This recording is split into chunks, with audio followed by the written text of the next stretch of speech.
Hello friends, గోధుమ పిండి దోశలు ఎలా చేయాలో ఈ వీడియోలో మీకు చూపెడుతున్నాను.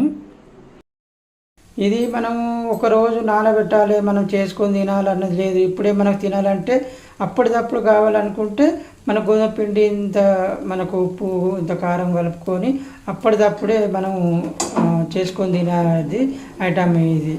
ఇప్పుడు నేను ఒక గిన్నె తీసుకున్నా, ఇందులోకి ఒక హాఫ్ కేజీ గోధుమ పిండి అయితే నేను తీసుకుంటున్నా.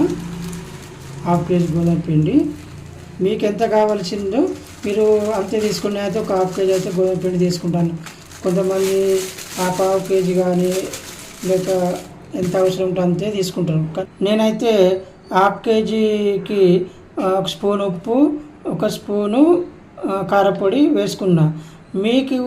మీరు ఎంత పిండి తీసుకుంటారో దానికి సరిపడా ఉప్పు తీసుకోండి, కారపొడి తీసుకోండి. చూడండి, ఇప్పుడు పిండిలో కారపొడి ఉప్పు వేసిన కనుక అంత పిండిలో కలిసేటట్టుగా మనం మంచిగా కలుపుతూ ఉండాలి. కలిపి మనం ఇప్పుడు పిండిలోకి వాటర్ తీసుకొని మంచిగా కలుపుతూ ఉండాలి. మనకు ఇప్పుడు దోశల పిండి ఏ విధంగా కలుపుకుంటాం ఆ విధంగానే ఈ పిండి కూడా మనం కలుపుకోవాలి. గోధుమ పిండి దోశలు తింటూ ఉంటే మస్తు రుచికరంగా ఉంటాయి. ఇప్పుడు మనం చేసుకునే దోశలు కన్నా ఇవి గోధుమ పిండి దోశలు బాగుంటాయి. అంటే దీనిలో మనం చక్కెర దోశలు వేసుకోవచ్చు, కారపు దోశలు వేసుకోవచ్చు. మనకు దోశ వచ్చే విధంగా మనం పిండిని మంచిగా కలిసేటట్టుగా కలుపుకోవాలి. మనం పిండిని ఎంత ఎక్కువ కలుపుకుంటే అంత మనకు దోశ పర్ఫెక్ట్గా వచ్చేస్తుంది అన్నట్టు. చూడండి, ఇంకా పిండి ఉండలుగా గడ్డలుగా అంటే ఉండలుగా ఉన్నది. ఆ ఉండలు లేకుండా పిండిని మనం మొత్తం ఉండలు పోయేటట్టుగా మంచిగా కలిసేటట్టుగా మంచిగా కలుపుకోవాలి. మొత్తం ఉండలు అన్నది పోవడం లేదు. ఇక మా పిల్లలు తీసుకొచ్చిండ్రు, చేతోడు కాదు, ఇక ఉండలు లేకుండా కలపడానికి ఇది ఒక పరికరాన్ని తీసుకొచ్చిండ్రు. మరి దీంతో అయితే మేము కలుపుతాను, చూస్తాను, ట్రై చేస్తాను ఏ విధంగా వస్తుంది అన్నది. మీరు కూడా మీ దగ్గర ఉంటే కూడా మీరు కూడా ట్రై చేయండి. మనకు చల్ల కానీ అవిటి కానీ ఇట్లా చేస్తారు చూసినా, అదే మిషన్ అన్నట్టు. ఇది మొత్తం ఉండలు లేకుండా పర్ఫెక్ట్గా ఉండలు లేకుండా ఇప్పుడు మనకు పిండి రెడీ అయిపోయింది. ఇప్పుడు దోశలు ఏ విధంగా చేయాలో మీకు ఇప్పుడు చూపెడతాను. మనం స్టవ్ ముట్టియాలి.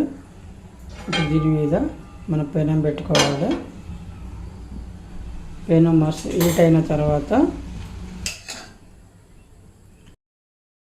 వేడి అయిందా లేదో మనం చూసుకోవాలి. పెనం ఇట్లా వాటర్ కలుపుకొని మనకు ఆ పెనం మీద ఒక గుడ్డ తీసుకొని మొత్తం తుడవాలి. చూడండి, దోశ ఏ విధంగా వచ్చేస్తుంది, బాగా వచ్చేస్తుంది. చూడండి ఎంత బాగా వచ్చింది.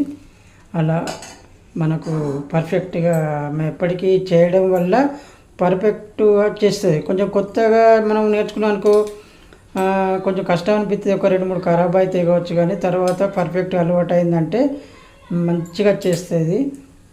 గోధుమ పిండి దోశలు అంత బాగుంటాయి, టేస్ట్గా ఉంటుంది. మా పిల్లలు కూడా అమ్మ నాకు గోధుమ పిండి దోశలు అని చాలా అల్లరి చేస్తారు. చూడండి, ఇది కూడా మళ్ళీ దోశ ఉల్టా వేసుకోవాలి. చూడండి ఎంత బాగా వచ్చేస్తుంది. దీనిలో ఇక చట్నీ మనకి ఏదైనా చట్నీ వేసుకొని అద్దుకొని తినచ్చు కూడా బాగుంటుంది. చూడండి ఎంత బాగా వచ్చేసింది. తీసుకుంటాను చూడండి, చూడు ఎంత బాగా వచ్చేసినాయి. గుమగుమలు ఆడుతానే వాసన వస్తుంటే ఇప్పుడు నాకు తినాలని అనిపిస్తుంది. ఈ గోధుమ పిండి దోశలు చక్కెర వేసుకొని కూడా పిల్లలు ఇష్టంగా తింటారు. మనం చక్కెర పెట్టుకొని ఇట్లా దోశకు చక్కెర పెట్టుకొని కూడా తింటే రుచికరంగా